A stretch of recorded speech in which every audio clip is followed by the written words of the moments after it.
शनिदेव को ग्रहों का राजा कहा जाता है। भगवान भोलेनाथ ने इन्हें न्याय के देवता की उपाधि दी है। शनिदेव को बहुत जल्दी क्रोध आता है। इसी क्रोध की वजह से पिता सूर्य से इनकी नाराजगी बनी रहती है। इनके क्रोध से सभी बचने की कोशिश करते हैं, वरना व्यक्ति पर मुसीबतों का पहाड़ टूट पड़ता है। इसलिए इन्हें प्रसन्न करने के लिए शनिवार व्रत रखा जाता है।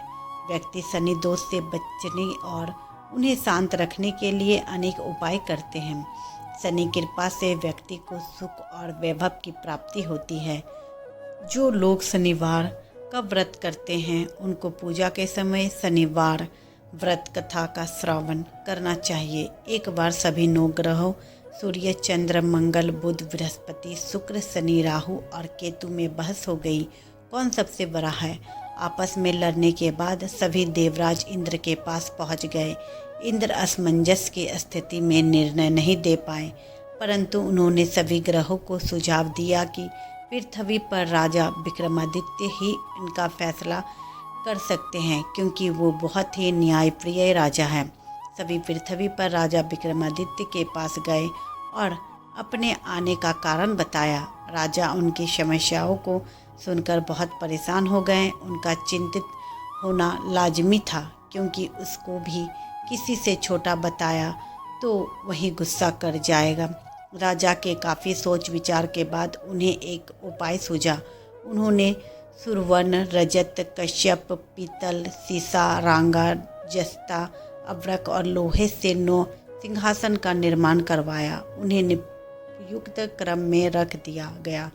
सबसे निवेदन किया गया कि कर्मानुसार सिंहासन पर आसन ग्रहण करे। शर्त रखा गया कि जो सबसे अंतिम में सिंहासन पर आसन ग्रहण करेगा वही सबसे छोटा माना जाएगा, जिसकी वजह से शनिदेव सबसे बाद में आसन प्राप्त कर सके और सबसे छोटे कहलाए। क्रोध के आवेश में आकर शनिदेव ने सोचा कि राजा ने यह सब जानबूझकर कर दिया है। कुपित होकर राजा से कहा कि राजा, तू मुझे नहीं जानता। सूर्य एक राशि में 1 महीना, चंद्रमा 2.25 महीने 2 दिन, मंगल 1.5 महीना, बृहस्पति 13 महीने, बुध और शुक्र 1-1 महीने विचरण करते हैं, लेकिन मैं 2.5 से 7.5 साल तक रहता हूँ। मैंने बड़े बड़े का विनाश किया है। श्री राम की 7.5 आने पर उन्हें जंगल जंगल भटकना पड़ा और रावण के आने पर लंका को बंदरों की सेना से परास्त होना पड़ा।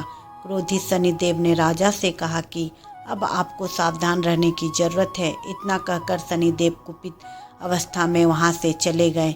समय गुजरता गया और कालचक्र का पहिया घूमते हुए राजा की 7.5 आ गई। तब शनिदेव घोड़े पर सौदागर बनकर राजा के राज्य में गए। उनके साथ अच्छे नस्ल के बहुत घोड़े थे।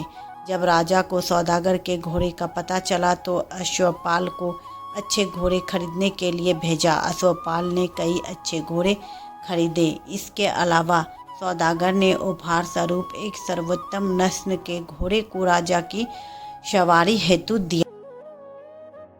राजा विक्रमादित्य जैसे ही उस घोड़ी पर बैठे, वह सरपट वन की ओर भागने लगा।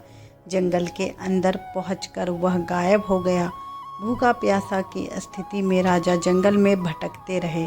अचानक उन्हें एक ग्वाला दिखाई दिया। उसने राजा की प्यास बुझाई।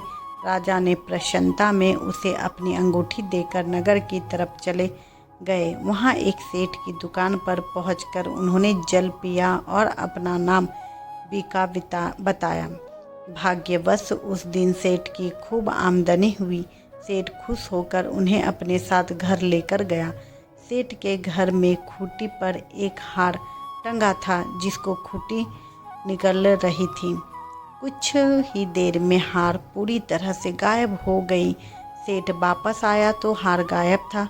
उसे लगा कि बीका ने ही उसे चुराया है। सेठ ने बीका को कोतवाल से पकड़वा दिया और दंड स्वरूप राजा उसे चोर समझकर हाथ पैर कटवा दिया। अपन्न अवस्था में उसे नगर के बाहर फेंक दिया गया। तभी वहां से एक तेली निकल रहा था। उसको बीका पर दया आ गई। उसने बीका को अपनी गाड़ी में बैठा दिया। बीका अपनी जीभ से बेलों को चाटने लगा। कुछ समय पश्चात राजा की शनि दशा समाप्त हो गई। वर्षा काल आने पर बीका मल्हार गाने लगा।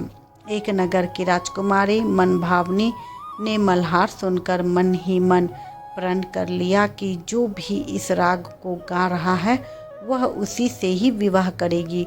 उन्होंने दासियों से खोजने के लिए भेजा, परंतु वापस आकर उस सभी ने बताया कि वह एक अपंग आदमी है।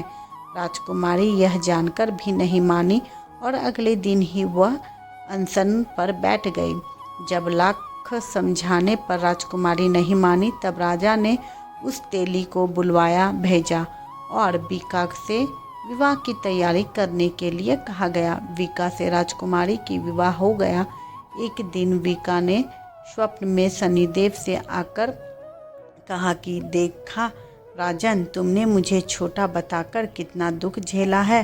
राजा ने क्षमा मांगते हुए हाथ जोड़कर कहा कि हे शनिदेव, जैसा दुख मुझे दिया है किसी और को ऐसा दुख मत देना। शनिदेव इस विनती को मान गए और कहा कि मेरे व्रत और कथा से तुम्हारे सारे कष्ट दूर हो जाएंगे। जो भी नित्य मेरा ध्यान करेगा और चींटियों को आटा डालेगा उसकी सारी मनोकामनाएं पूर्ण हो जाएगी। शनिदेव ने राजा को हाथ पैर भी वापस दिए। दूसरे दिन जब सुबह राजकुमारी की आंख खुली तो वह आश्चर्यचकित हो गई। बीका ने मनभावनी को बताया कि वह उज्जैन का राजा विक्रमादित्य है। मनभावनी खुशी से फूले नहीं समा रही थी। राजा और नगरवासी सभी अत्यंत प्रसन्न हुए। सेठ ने जब यह सुना तो वह पैरों पर गिरकर क्षमा मांगने लगा। राजा ने कहा कि यह सब शनिदेव के कोप का प्रभाव था और इसमें किसी का कोई दोष नहीं है। सेठ ने निवेदन करते हुए कहा कि मुझे शांति तभी मिलेगी जब आप मेरे घर चलकर भोजन करेंगे।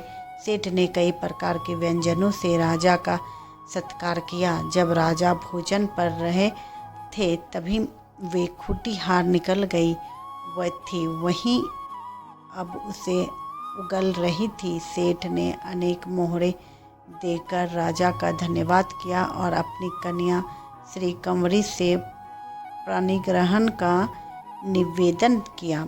राजा ने सहर्ष स्वीकार कर लिया। राजा अपनी दोनों रानियों मनभावनी और श्री कंवरी को लेकर उज्जैन नगरी लौट गए।